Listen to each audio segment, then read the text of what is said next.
So we mentioned work visas and getting the illegal aliens work visas, but how would you justify that then, given the high unemployment rate in many of these blue-collar areas like in Ohio, coal country in Pennsylvania, Michigan, Minnesota, where we are sort of, it seems like maybe allowing people who broke the law to stay here, where in these other blue-collar areas you have a huge amount of displacement of jobs. So how does that reconcile? Illegal aliens jobs, but not helping these people? I haven't met any farmers who say Americans will pick crops.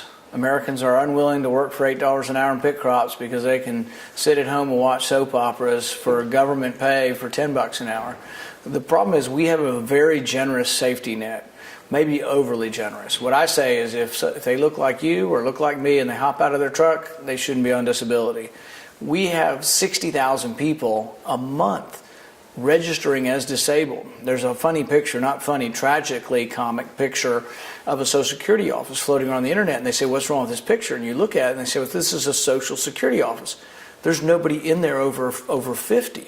Everybody in there's on disability, and they're all walking around on their own two legs. Why are they disabled? So that's our problem, is our safety net so generous that Americans are on welfare.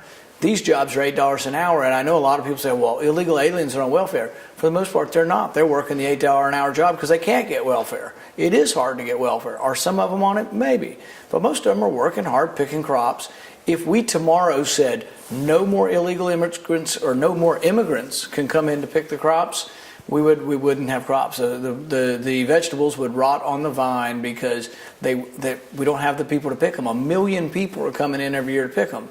Now, do I want to make that regular in the sense that there's a secure border? Yes, because terrorists could come across that border, and I don't want people breaking the law. So I want to fix it so we have more legal immigration to account for what is all being done now, which is illegal immigration.